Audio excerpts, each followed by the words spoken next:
The Man in the High Castle, Cassette 5. Chapter 10.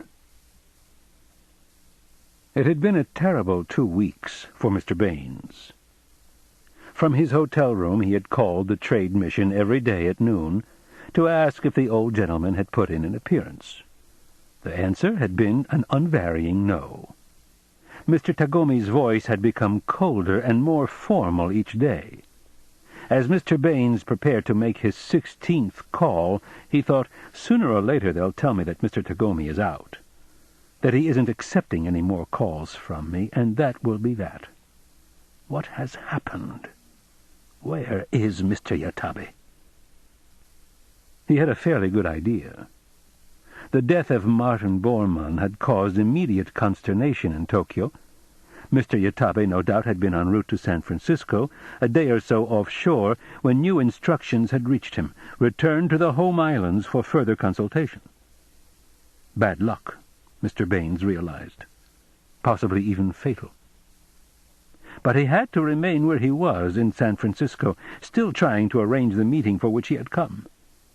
45 minutes by Lufthansa rocket from Berlin, and now this. A weird time in which we are alive. We can travel anywhere we want, even to other planets, and for what?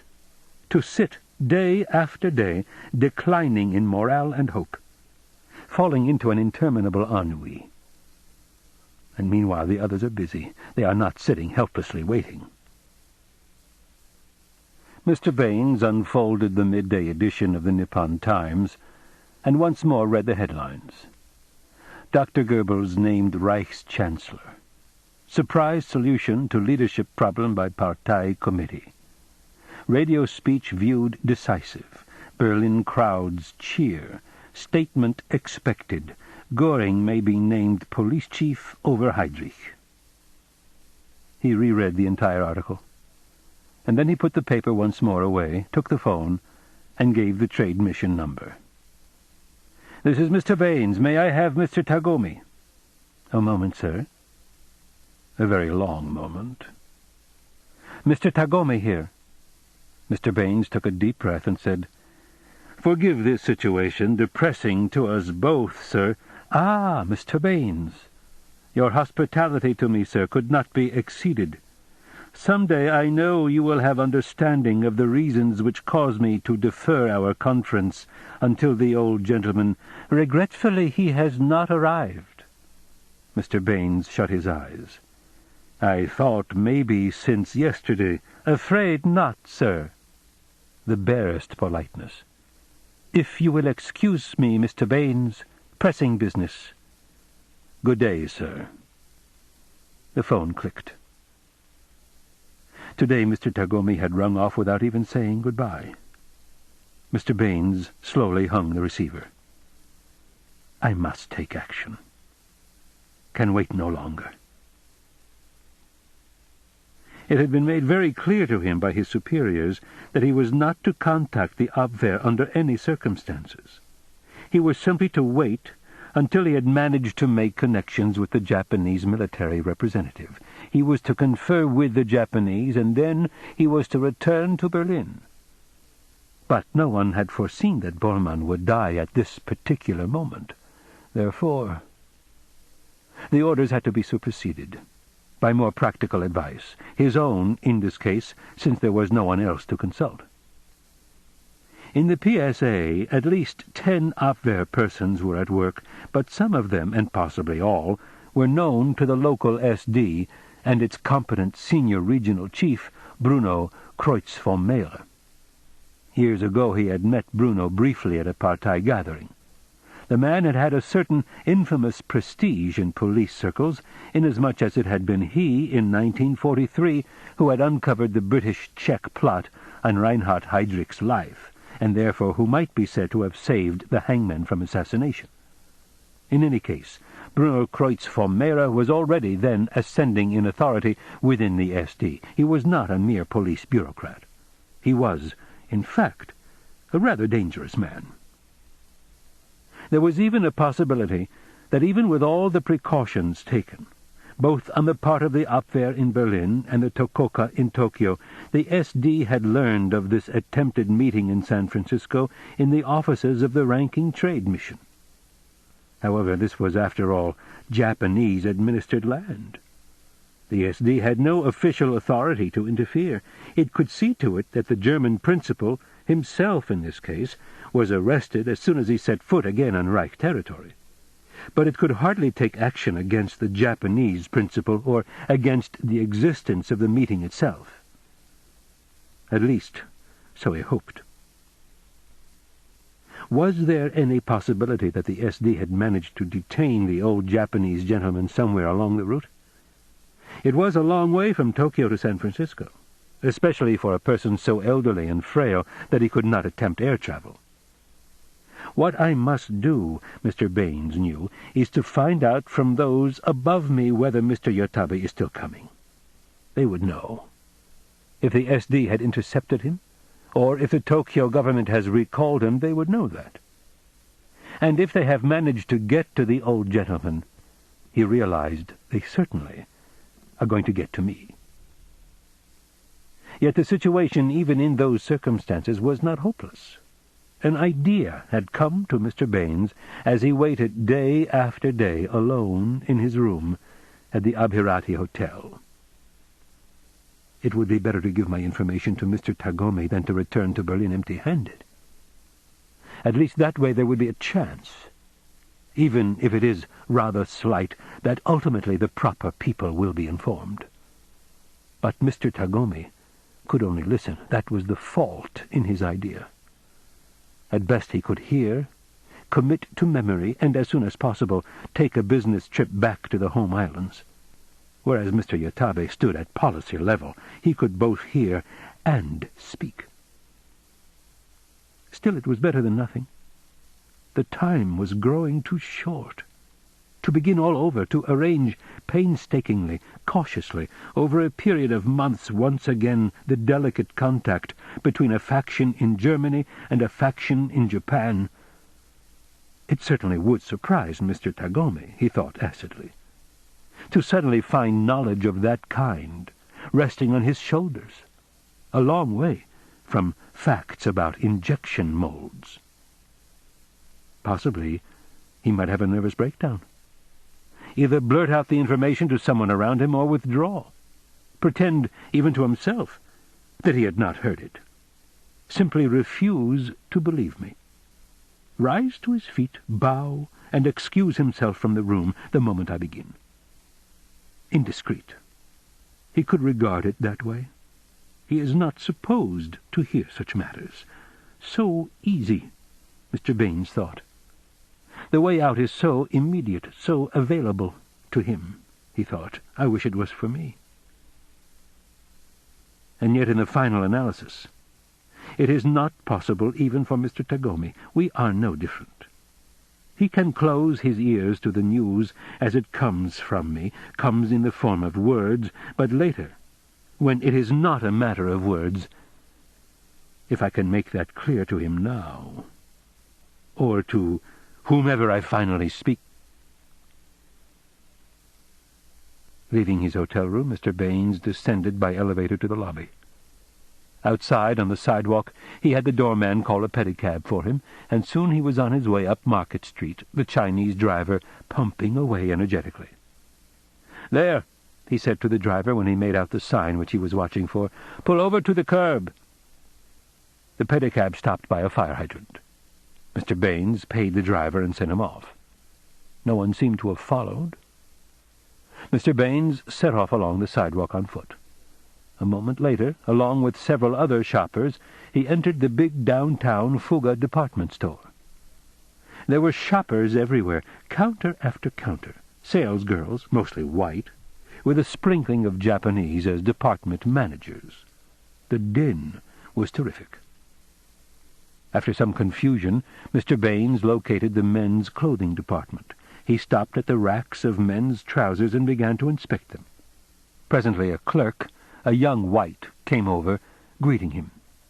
Mr. Baines said, "I have returned for the pair of dark brown wool slacks which I was looking at yesterday."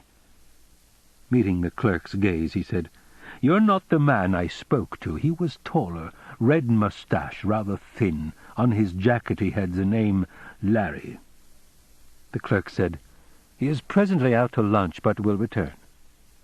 I'll go into a dressing-room and try these on," Mr. Baines said, taking a pair of slacks from the rack. "Certainly, sir." The clerk indicated a vacant dressing-room and then went off to wait on someone else. Mr. Baines entered the dressing-room and shut the door. He seated himself on one of the two chairs and waited. After a few minutes there was a knock. The door of the dressing-room opened, and a short, middle-aged Japanese entered. "You are from out of state, sir?" he said to Mr. Baines. "And I am to OK your credit?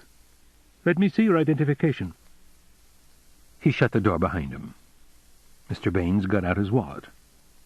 The Japanese seated himself with the wallet and began inspecting the contents. He halted at a photo of a girl.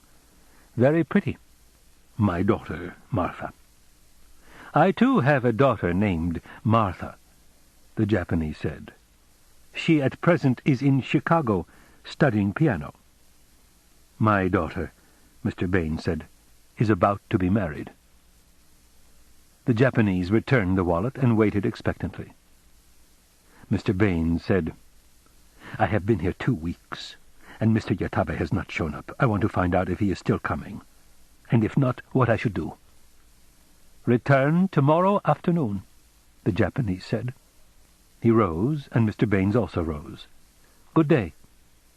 "Good day," Mr. Baines said.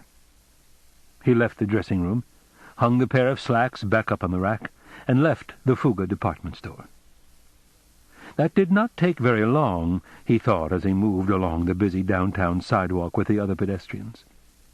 Can he actually get the information by then? Contact Berlin, relay my questions, do all the coding and decoding, every step involved? Apparently so. Now I wish I had approached the agents sooner. I would have saved myself much worry and distress. And evidently no major risk was involved. It all appeared to go off smoothly. It took, in fact, only 5 or 6 minutes. Mr. Baines wandered on, looking into store windows. He felt much better now. Presently he found himself viewing display photos of honky-tonk cabarets, grimy, fly-specked, utterly white nudes whose breasts hung like half-inflated volleyballs. That sight amused him, and he loitered, people pushing past him on their various errands up and down Market Street. At least he had done something, at last. What a relief!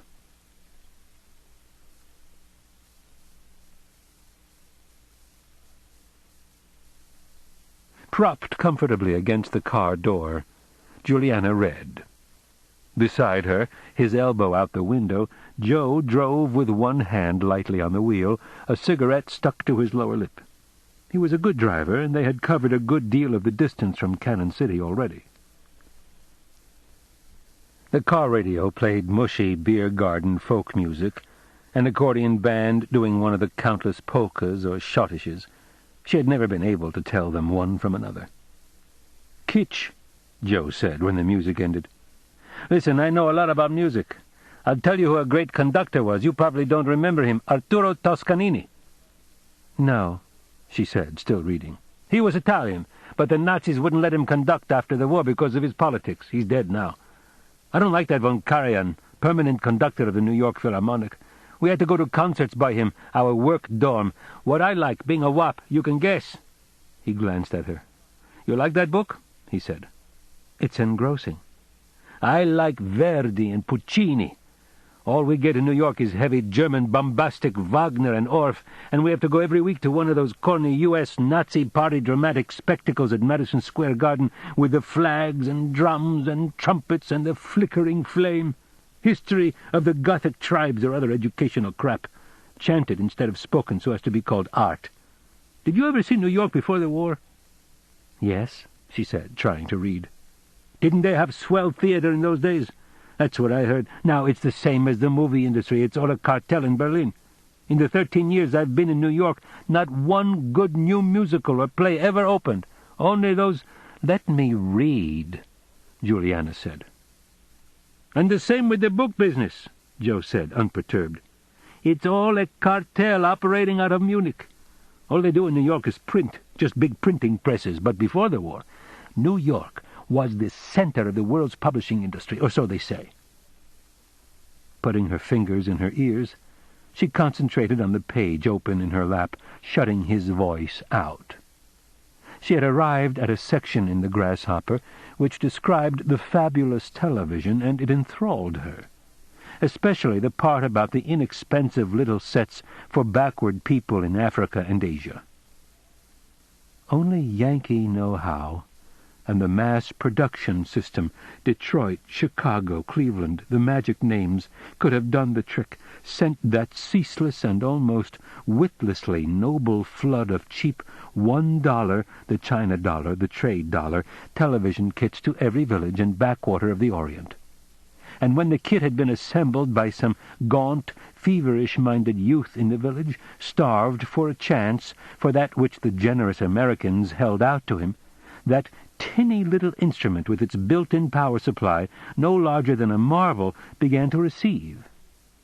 Crouching before the screen, the youths of the village, and often the elders as well, saw words, instructions. How to read first, then the rest. How to dig a deeper well, plough a deeper furrow. How to purify their water, heal their sick.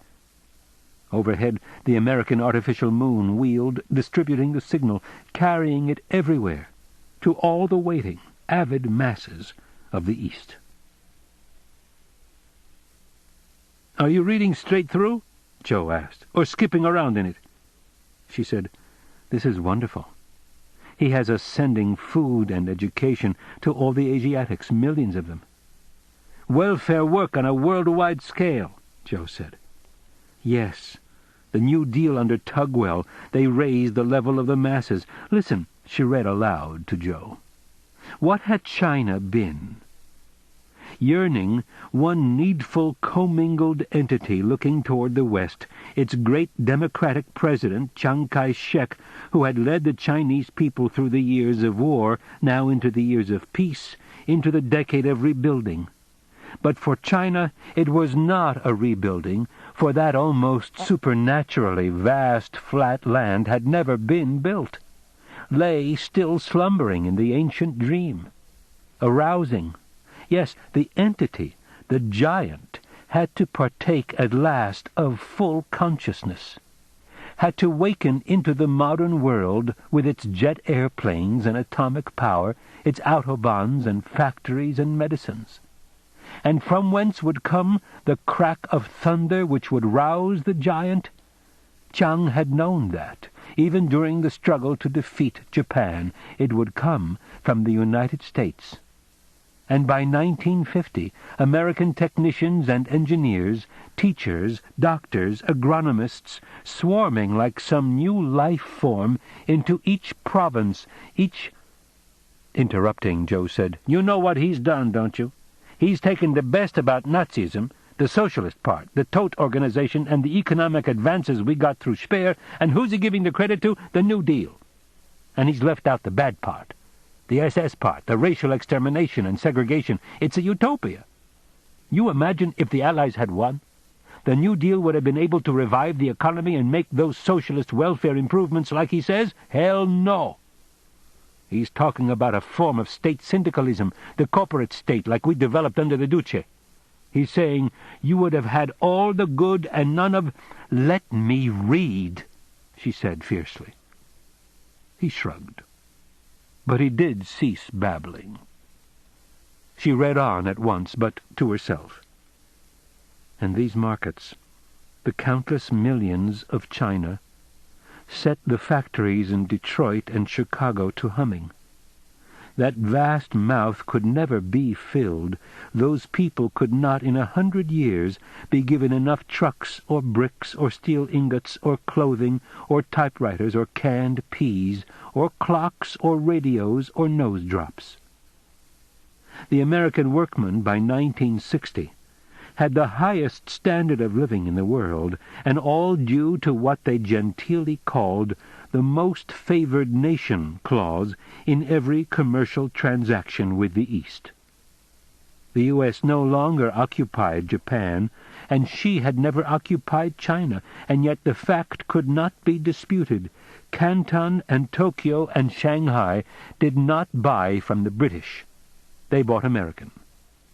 And with each sale, the working man in Baltimore or Los Angeles or Atlanta saw a little more prosperity. It seemed to the planners, the men of vision in the White House, that they had almost achieved their goal. The exploring rocket ships would soon nose cautiously out into the void from a world that had at last seen an end to its age-old griefs: hunger, plague, war, ignorance.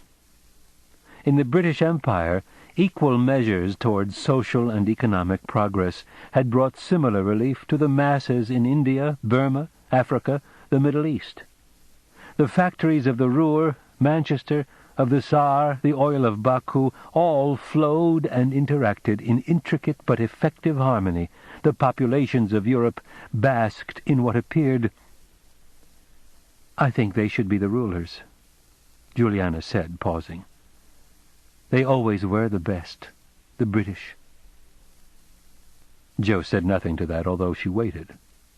At last she went on reading. Realization of Napoleon's vision, rational homogeneity of the diverse ethnic strains which had squabbled and balkanized Europe since the collapse of Rome. Vision, too, of Charlemagne, united Christendom, totally at peace not only with itself, but with the balance of the world. And yet there still remained one annoying sore: Singapore. The Malay states held a large Chinese population, mostly of the enterprising business class, and these thrifty, industrious bourgeois saw in American administration of China a more equitable treatment of what was called the native. Under British rule, the darker races were excluded from the country clubs, the hotels, the better restaurants.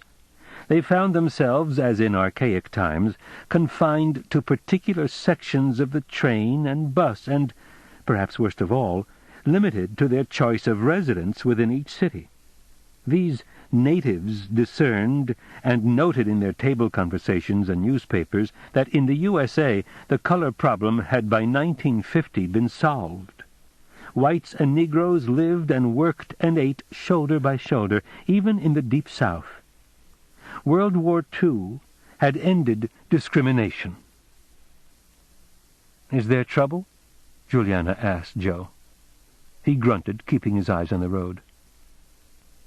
"Tell me what happens," she said. "I know I won't get to finish it. We'll be in Denver pretty soon. Do America and Britain get into a war, and one emerges as ruler of the world?" Presently Joe said, "In some ways it's not a bad book.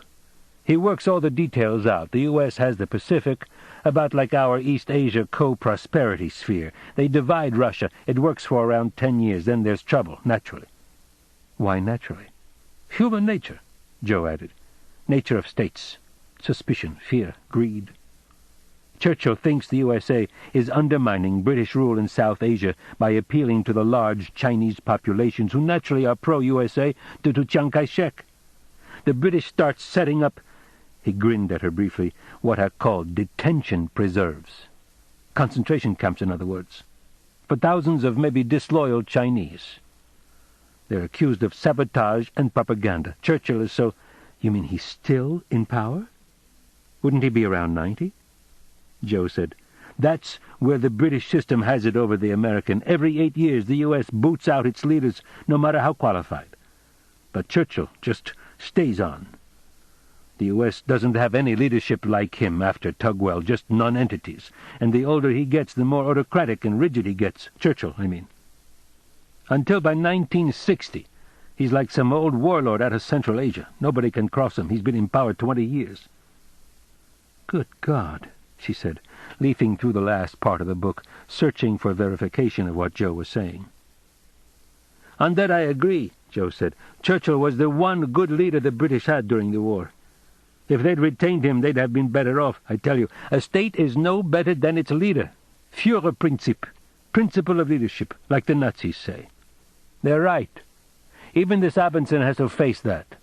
Sure, the USA expands economically after winning the war over Japan, because it's got that huge market in Asia that it's wrested from the Japs.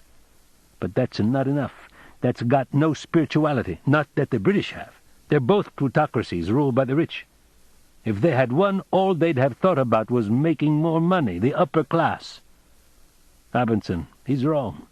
There would be no social reform, no welfare public works plans. The Anglo-Saxon plutocrats wouldn't have permitted it."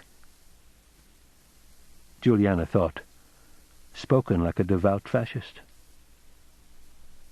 Evidently Joe perceived by her expression what she was thinking. He turned toward her, slowing the car, one eye on her, one on the cars ahead. "Listen, I'm not an intellectual. Fascism has no need of that. What is wanted is the deed. Fury derives from action.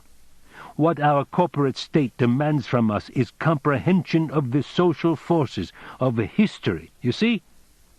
I tell you, I know, Juliana." His tone was earnest, almost beseeching.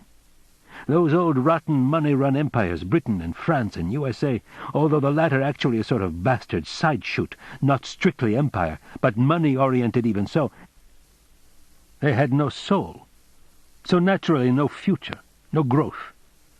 Nazis, a bunch of street thugs. I agree. You agree? Right?" She had to smile. His Italian mannerisms had overpowered him in his attempt to drive and make his speech simultaneously. "Abinson talks like it's a big issue as to whether U.S. or Britain ultimately wins out. Bull. Has no merit, no history to it. 6 of 1 dozen of other. You ever read what the Duce wrote? Inspired. Beautiful man, beautiful writing. Explains the underlying actuality of every event. Real issue in war was old versus new. Money. That's why Nazis dragged Jewish question mistakenly into it. Versus communal mass spirit, what Nazis call Gemeinschaft. Folkness. Like Soviet commune, right? Only communists sneaked in pan-Slavic Peter the Great Empire ambitions along with it, made social reform means for imperial ambitions." Juliana thought, like Mussolini did. Exactly. "Nazi thuggery, a tragedy." Joe stuttered away as he passed a slow-moving truck. "But change is always harsh on the loser. Nothing new. Look at previous revolutions, such as French. Or Cromwell against Irish. Too much philosophy and Germanic temperament. Too much theatre, too. All those rallies. You never find true fascist talking, only doing. Like me, right?"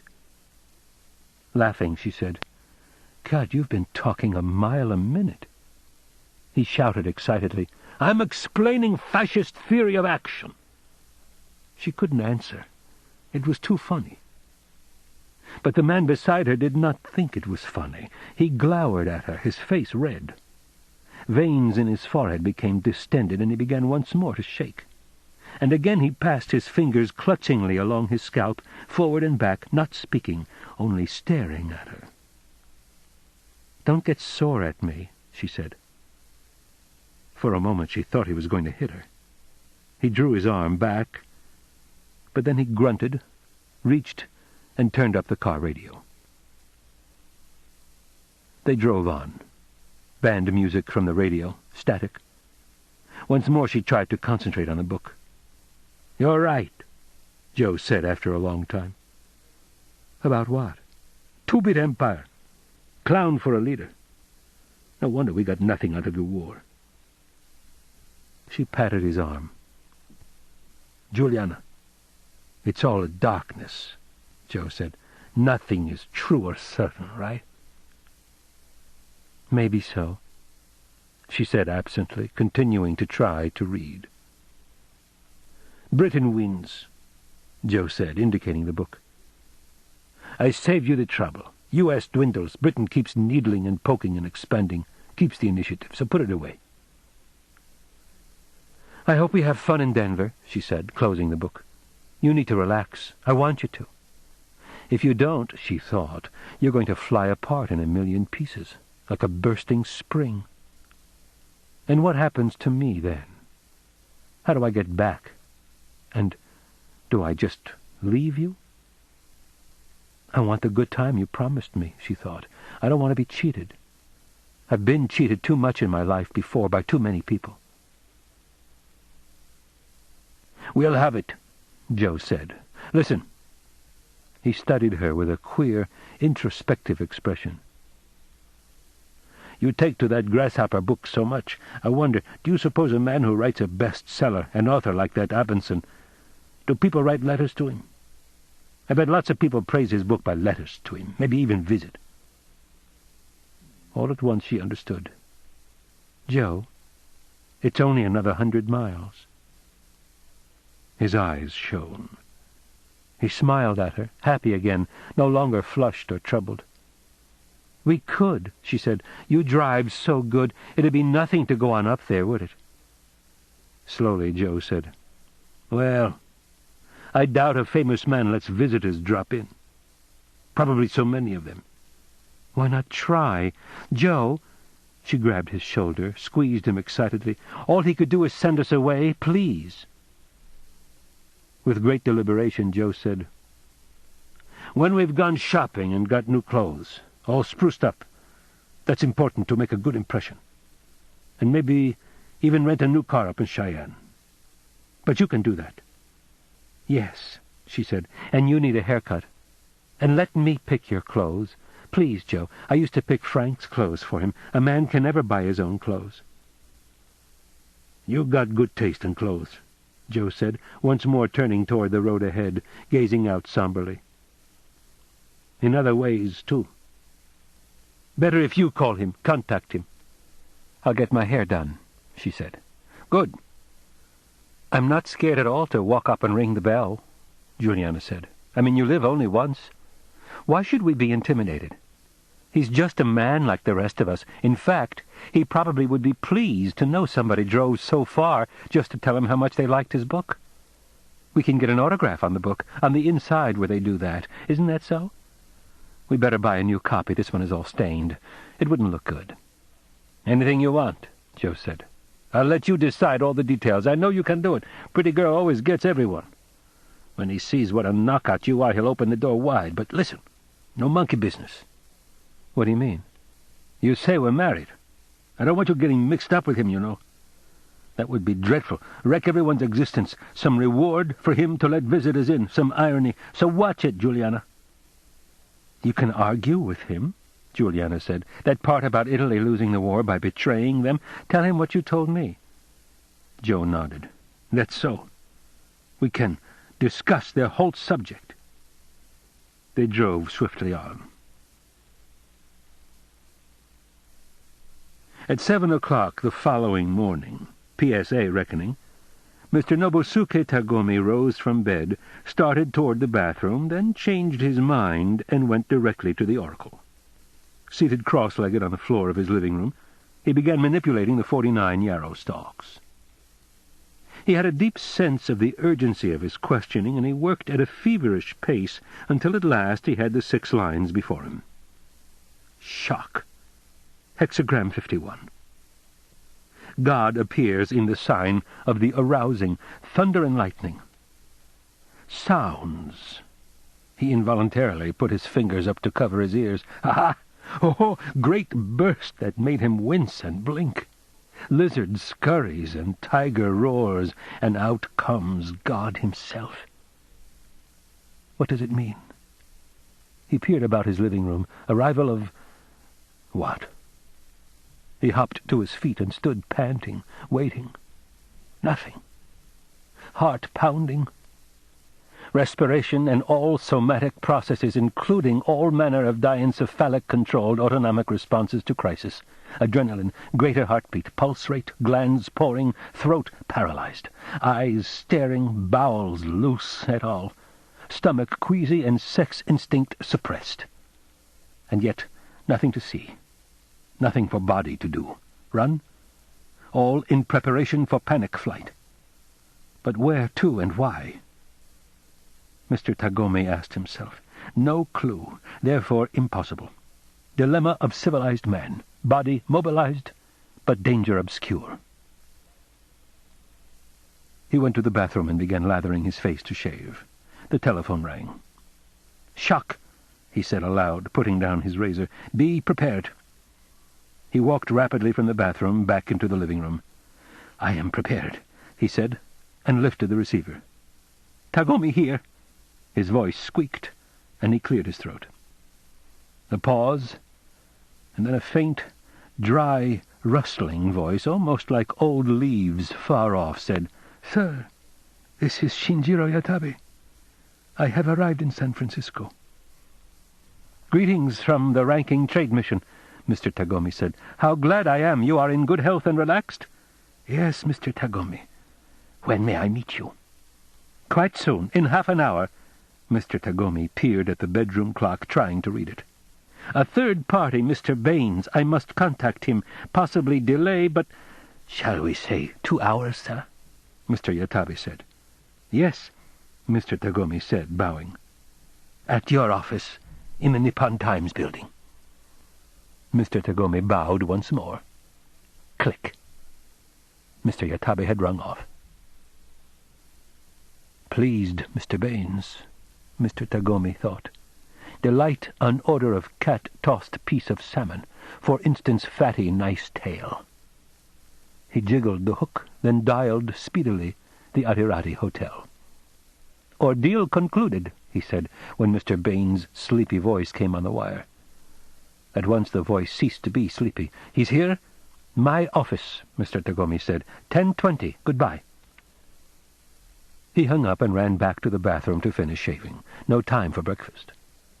Have Mr. Ramsay scuttle about after office arrival completed. All three of us perhaps can indulge simultaneously.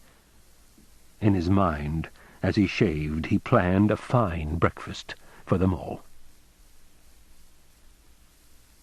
In his pajamas, Mr. Baines stood at the phone, rubbing his forehead and thinking, "A shame I broke down and made contact with that agent," he thought. "If I had waited only 1 day more. But probably no harm's been done. Yet he was supposed to return to the department store today. Suppose I don't show up? It may start a chain reaction. They'll think I've been murdered or some such thing. An attempt will be made to trace me. It doesn't matter, because he's here at last. The waiting is over." Mr. Baines hurried to the bathroom and prepared to shave. "I have no doubt that Mr. Tagomi will recognize him the moment he meets him," he decided. "We can drop the Mr. Yatabe cover now. In fact, we can drop all covers, all pretenses." As soon as he had shaved, Mr. Baines hopped into the shower. As water roared around him, he sang at the top of his lungs, "Wer reitet so spät durch Nacht und den Wind? Es ist der Vater mit seinem Kind." It is probably too late now for the SD to do anything, he thought. Even if they find out, so perhaps I can cease worrying, at least the trivial worry. The finite, private worry about my own particular skin. But as to the rest, we can just begin.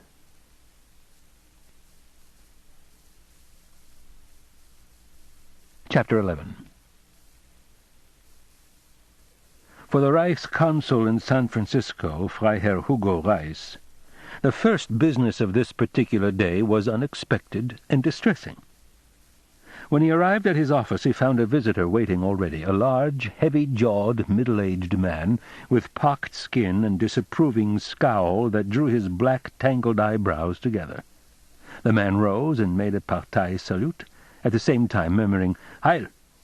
Reis said, "Heil!" He groaned inwardly, but maintained a businesslike, formal smile.